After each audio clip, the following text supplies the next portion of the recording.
हम जैसे सत्संग में बोले थे आज कि जितने भी हमारे त्योहार होते हैं वो भागवतिक होते हैं। इनमें कोई न कोई संबंध हमारे भगवान की लीलाओं से होता है।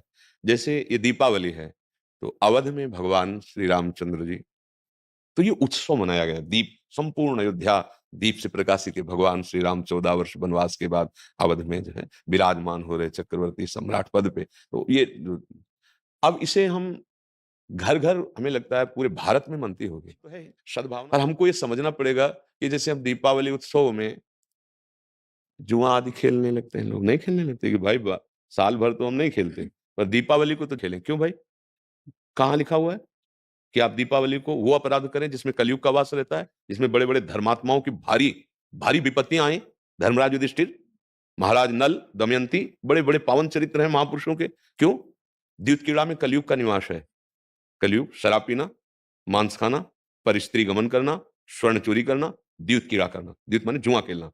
तो जैसे दीपावली को ज़्यादा तो हमें ज्ञान नहीं, पर गाँव में हमने देखा था कि जो लोग नहीं खेलते थे वो भी खेलते थे। आज हम दाँव लगाएँगे पर प्रभु से।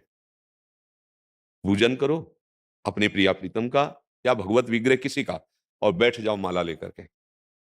12 बजे रात्रि तक खूब नाम मंत्र जप करो। बड़ा शुद्ध कई गुना बढ़ कर के लाभ मिलता है। दीपक जला लो घी का, खूब गुरु मंत्र जपो, नाम जप करो, द्यूत कीड़ा आदि नहीं। ये सब आपको असत मार्ग में ले जाएगी। तो ये जो हमारा त्योहार है, इसका आंतरिक भी स्वरूप है। हमारे हृदय में भक्ति कर दीप, प्रेम करि बाती। हमारे अंदर ज्ञान का प्रकाश, जैसे हम घर में दीपक जलाते हैं तो अंधेरा जाता है। बाहर के अंधेरे जाने से हमारे हृदय का अंधकार तो नहीं मिटेगा ना, तो हमें हृदय का भी अंधकार नष्ट करना है। जब बाहर की दीपावली इतनी खुशी दे सकती है, तो अगर अंदर की दीपावली हो जाए तो कितना आनंद आ जाएगा। फिर तो हम आनंद सिंधु में डूब जाएँगे। कौन-सा दीप अंदर जलाया जाता है? भक्ति का दीपक और प्रेम की बाती। अगर भक्ति का दीपक प्रेम की बाती हो जाए तो उस प्रकाश जो प्रकट होता है, उसे ज्ञान कहते हैं। उस ज्ञान से ये जितनी भी चिंता, शोक, दुःख, मृत्यु आदि का भय है, ये सब नष्ट हो जाएगा। आप शरीर नहीं हैं, आपका स्वरूप सच्चिदानंद है। किसी भी शस्त्र-अस्त्र की ताकत नहीं कि आपको मार सके और ये शरीर बच नहीं सकता क्योंकि ये प्रकृति का है और ये मरेगा। जैसे ये बच्चा से कब जवान हुआ, कब बूढ़ा हुआ आपको पता नहीं चला, ऐसे ही कब मृत्यु आ जाएगी आपको पता नहीं चलेगा और शरीर छिन जाएगा। और जब ये बात पता चल जाती कि मैं कौन हूँ, तो नाच पड़ता है, आत्मानंद। यज् ज्ञात्वा स्तब्धो भवति, मत्तो भवति, आत्मारामो भवति। जिसको जान लेने पर वो शांत हो जाता है, वो मस्त हो जाता है, वो आत्मा राम हो जाता है। ये आई दिवाली अंदर की। तो ये भक्ति कर दीप और प्रेम कर बाती किसी बाजार में नहीं मिलती है। ये बाहरी दीपक और बाती तो बाजार में मिल जाती है, लेकिन ये भक्ति कर दीप प्रेम करि बाती कहाँ मिलेगी? बोले साधु संगति करि अनुदिन राती। यदि भगवत प्रेमी महात्माओं का संग हो जाए, तो दीपक भी मिल जाएगा, बाती भी मिल जाएगी और प्रकाश भी हो जाएगा, अज्ञान अंधकार नष्ट हो जाएगा। हमें लगता है खूब बढ़िया दीपक जलाए और मंजीरा उठावे, भगवान नाम कीर्तन करे 10, 20, 50 लोग मिलके, फिर एकांत में नाम जप करे, ठाकुर जी को भोग लगाए, आरती करे। तो ये सात्विक भगवान आए तो सब उत्सव मनाए, आनंद मनाए, आसुरी प्रवृत्ति वाला कोई भी कार्य ना हो। और अंदर भी जब हम नाम जप करेंगे, भक्ति करेंगे, तो अंदर प्रकाश बहुत ज़रूरी है।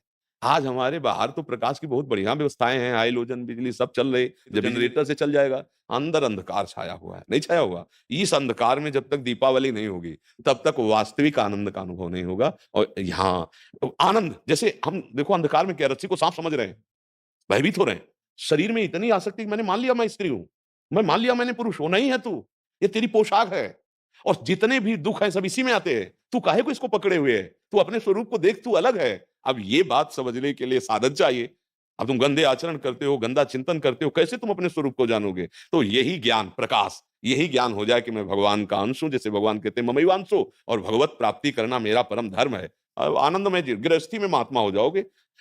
इतना आनंद है उसको जो भगवत प्राप्त है, जो भगवान के चिंतन में, भारी से भारी दुःख उसे कहीं भी विचलित नहीं कर सकता। आएगा दुःख, बचो। दुःख आने के पहले जहाँ दुःख का प्रहार होना है, उससे अलग हो जाओ। बिल्कुल आप अलग हैं। जैसे मेरी टेबल, मेरा हाथ, तो मैं हाथ तो नहीं हूँ ना। ऊपर पूरे मेरा शरीर, खुद आप बोल रहे हैं, मैं शरीर, ऐसा तो नहीं कोई कहता। मेरा शरीर, मतलब ये मैं नहीं हूँ। ठीक, अंदर चलते हैं। मेरा मन, मेरी बुद्धि, मैं तो नहीं बोला। फिर और अंदर चलते हैं, कारण शरीर, वो स्वभाव का आ जाता है। बोले मेरा स्वभाव ऐसा नहीं है। ये आप इस अलग को अपने में धर लिए, अब दुर्गति हो रही। मैं धनी, मैं निर्धन, ये प्रपंच छा गया। बस इसी दीपावली में ये देख लो प्रकाश में कि तुम ये नहीं हो जो तुम दुख पा रहे हो। तुम दुख, कोई भी दुख तुम्हें छू नहीं सकता। आनंद सिंधु का बच्चा आनंद सिंधु है। ईश्वर अंश जीव अविनाशी, चेतन अमल, सहज सुख राशि। मुझे तो लगती है यही दीपावली हमारे हृदय में भी जलनी चाहिए। बाहर सावधानी पूर्वक नाम जप करें, अच्छे उद्दंडता वाले कार्य, जुआ खेलना, ये सब ऐसे कार्य ना करें, और अंदर की दीपावली जलाने की भी एक बार कोशिश करें। अगर जल गई तो जन्म मृत्यु रूपी भय से मुक्त हो जाओगे, और ये शरीर केवल इसीलिए मिला है, नहीं तो भटकना ही भटकना है हमारी। महर्षि जी, एक विशेष पर्व पे आपने किसी को बोला था कि आज ऐसा पर्व है, आज से दृढ़ निश्चय करो कि आज से मैं ये व्यसन छोड़ दूंगा। तो महर्षि जी, आज बहुत सारे नए युवक भी आपसे जुड़े हैं महर्षि जी, तो महर्षि जी आपकी तरफ से उनके लिए, क्योंकि उनको एक दृढ़ता चाहिए कि कोई तो एक बोले हमें कि आज से व्यसन नहीं करूंगा हाँ, मैं। हम तो प्राय हर एकांतिक के समापन में सबसे कहते हैं, ए भैया तुम आए हो, आज से तुम गलत आचरण न करो, शराब न पियो, माताओं बहनों की तरफ पाप दृष्टि से मत देखो, माता पिता को भगवत भाव से देखने के लिए बुद्धि शुद्ध चाहिए। जगत में अगर उन्नति प्राप्त करना है तो बुद्धि शुद्ध चाहिए। शराब पीना, मांस खाना, व्यभिचार करना, जुआ खेलना, चोरी, हिंसा, बड़े बड़े गंदे जा रहे हैं नई समाज के। और वो मोटरसाइकिल से बगल से निकले, कोई बहन मोबाइल से बात कर रही, ऐसा झटका कि नाक के बल गिर गए, मुंह के बल गिर गए। कितने को मोबाइल, जंजीर सोने की चैन कितने को की, 40,000 50,000, पकड़ा, राक्षसी बुद्धि से खींचा, और वो तो मोटरसाइकिल में बैठा ऐसा खींचा, वो कई तरह गिरती ये क्या हो गया, बुद्धि भ्रष्ट हो गई। हमें लगता है कि अगर हमारी बात आपके कान तक पहुंचे, जो तुम्हारी दुर्गति कराने वाली बात है, अगर इसको छोड़ दो तो हमें सुख मिलेगा कि हमारा भारत देश का समाज एक धार्मिक समाज, एक शांति प्रिय समाज, और स्वयं परमानंद में डूबने वाला बन जाए। ये तुम्हें नशेबाजी, गंदे आचरण, बड़ा देखो ना क्या परिणाम होता है। मान लो 2-4 बार नहीं पकड़े गए आप, लेकिन जब पकड़े जाओगे तब ऐसी पिटाई होगी यहाँ, और आजीवन का। अगर छूट भी गए तो यहां से तुम भले छूट जाओ किसी प्रमाण देकर, लेकिन एक और न्यायालय है जहां राय पाई की चूक नहीं होती, कोई घूस नहीं चलती, वहां के न्यायालय से डरो पक्का। यहां तो मान लो आप इधर उधर करके प्रमाण दे के बच सकते हो या कुछ ले दे के, लेकिन एक न्यायालय जहां कुछ लेना देना नहीं है, किसी गवाही की जरूरत नहीं, वो स्वयं सर्वसाक्षी हो।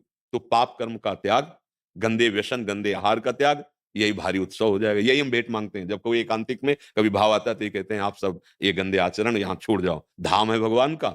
और जो मान लो ठीक कहा कि दिवाली का पर्व है, तो कुछ न कुछ लेन देन भेंट होती है ना, भाई कोई परिजन आए, उनको खवाया खवाया पियाया कुछ, तो हमारी प्रियता यही है कि तुम सुखी रहो, तुम स्वस्थ रहो, तुम मुस्कुराओ, तुम आनंदित हो। कैसे? अच्छे आचरणों से, भगवान नाम जप से। अगर बुरे आचरण करोगे तो भाई तुम्हें रुपया शांति नहीं दे सकता। देखो, कोई वो चूक ना कर देना जो घर में, गांव में और समाज में आप ऐसे उठा के ना देख पाए। मात्र कुछ चंद रुपए के कारण जब हमारी बात बिगड़ जाती है, तो हमारी पदवी और समाज की प्रीति, एक गलती ने पूरा मिटिया मेट कर दिया। कोई अधिकारी जी थे, तो उन्होंने मात्र 10,000 रुपए की वो प्रियता में उनको, उन्हीं के अधिकारी जन जो क्राइम विभाग कहते हैं, वो उनको ऐसे बुरी तरह पकड़ के ले जा रहे थे। तब मुझे किसी के दबाव और प्रलोभन में आकर कभी वो मत करना कि एक न्याय और विभाग है, वहां तुम्हें कटघरे में खड़ा किया जाए, क्योंकि सबका न्यायाधीश श्री कृष्ण है। वो जब न्याय करता है तो वहां किसी गवाही की जरूरत नहीं रहती। आपका पद, आपकी जो योग्यता, वो हमारे समाज के मंगल के लिए। आप नमक रोटी खाओ, भले आप कष्ट से जियो, लेकिन आप आंख झुकाने वाले नहीं बनो। आंख में आंख डाल के बात करने की क्षमता रहे, और अपने पद के द्वारा अधर्म को दंड देने की क्षमता रहे। अगर आप गलती कर दिए तो पढ़ाई लिखाई, माता पिता, समाज, इससे आप आंख नहीं मिला पाएंगे, सब व्यर्थ हो जाएगा। ये क्यों व्यर्थ हो जाता है? जब हमें ये बात समझ में आती है कि धन में सुख है, बुद्धि भ्रष्ट हो गई, पतित हो गई बुद्धि। धन में सुख नहीं, धर्म में सुख है। आप देखो ना, बहुत आप अधर्म पूर्वक धर्म ले तो आप देखो आपका परिवार बिखर जाएगा, अशांति पैदा हो जाएगी। ऐसी संतानें पैदा होंगी जो आपको हर समय देखकर जलाती रहेंगी। पक्का विश्वास मानना, अधर्म के धन से कभी सुख शांति नहीं मिलती। और ये अधर्म तभी होता है जब हमारी बुद्धि खराब हो, और बुद्धि खराब तभी होती है जब ये 6 बातें होती हैं। पक्का समझ लेना, शराब पीना, मांस खाना, परिस्त्री से या परपुरुष से व्यभिचार करना, और हिंसा करना, और चोरी करना, द्युत कीड़ा आदि चोरी करना, जैसे ये चोरी ही मानी जाती है। अधिकार के विपरीत आचरण करना चोरी ही मानी जाती है। ये जब होगा तो कलयुग बैठ जाएगा, कलयुग को ये स्थान दिए, और कलयुग जब बैठ जाएगा तब दुर्दशा करा देगा। एक बड़े धर्मात्मा महापुरुष की बुद्धि में बैठ गया कलयुग, वो मुकुट लगाने के कारण जरासंध का, तो एक ऋषि के गले में मरा हुआ सर्प डाल दिया और कारण बन गया मृत्यु का। 7 दिन में तक्षक काटेगा, ऐसा संगी ऋषि ने साप दे दिया। इसलिए बहुत सावधान। हाँ, हमारे पास भगवान की कृपा से जो नशा रहित, आप गंदे आचरण रहित एक अच्छे मानव बने, तब आप में देवता बनने की सामर्थ्य आवे, दैवी संपदा आवे। फिर आप चाहो तो नारायण बन सकते हो। जब नारायण नर बन सकता है तो सीढ़ी हुई ना, तो आप इसी से चढ़ सकते हो। नर नारायण बन सकता है क्योंकि हम उसी के अंश हैं। तो इसलिए सत्संग का लाभ लें और व्यसनों को त्याग दें। वृंदावन में बैठे हो, अगर नियम ले लो तो बहुत बड़ा सहयोग मिल जाएगा। कि भाई कोई कसम खवाई जाती है तो मंदिर में नहीं चखा जाता, चलो मंदिर में। तो एक मंदिर क्या, यहाँ तो धाम है 84 कोस ब्रज, यहाँ नियम ले लो, शराब नहीं पिएंगे, मांस नहीं खाएंगे, पराई माता बहन को गंदी दृष्टि से नहीं देखेंगे, चोरी नहीं करेंगे, जुआ नहीं खेलेंगे, हिंसा नहीं करेंगे। ले लो अंदर से। जो नहीं करते हो तो धन्यवाद के पात्र, जो करते हो तो बताने की जरूरत नहीं, नियम ले लो, मंगल हो और जाएगा। जो यूट्यूब से सुन रहे हैं, सोशल मीडिया से सुन रहे हैं, वो कैसे लें? हाँ, जब हम बोल रहे हैं तो वचन कान में गया और वो साक्षी मान ले, वो हमारे वचन को साक्षी मान ले, संत वेद को पावर ना मिले तो बताना। जो दवाइयों से तुम नशा नहीं छोड़ सकते, बात मान लेना, वो पावर आपको अपने आप पहुंच जाएगा। जैसे पिछले में कोई बोला जी था महाराज जी। कि हम अपने परिवार के मांस मछली ये सब छोड़ दिया हाँ खाना, महाराज जी, पिछले बैच में महाराज जी। पिछले बैच हाँ, में बोला कनाडा था। से आए। हाँ, क्या हम कभी मिले हैं?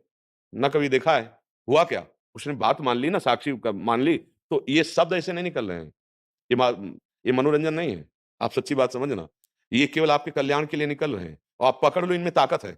जैसे आपसे कहते हैं कि आज से शराब ना पीना, आप नियम ले लें, तो आपकी जो दिक्कत होगी छोड़ने की, वो आपको पावर मिल जाएगा। क्योंकि भगवान छुड़वाना चाहते हैं ना तो सामर्थ्य भी देते हैं। ये केवल ढाँचा भर है, काम उन्हीं का हो रहा है, वो ही कर रहे हैं। अगर वो ना करें, तो इस ढाँचे में बोलने की सामर्थ्य नहीं, आप सच्ची समझ लेना। ये दिमाग जो काम कर रहा है, हमारा नहीं कर रहा है शरीर का। हाँ, ये श्री कृष्ण का कर रहा है, ध्यान रखना।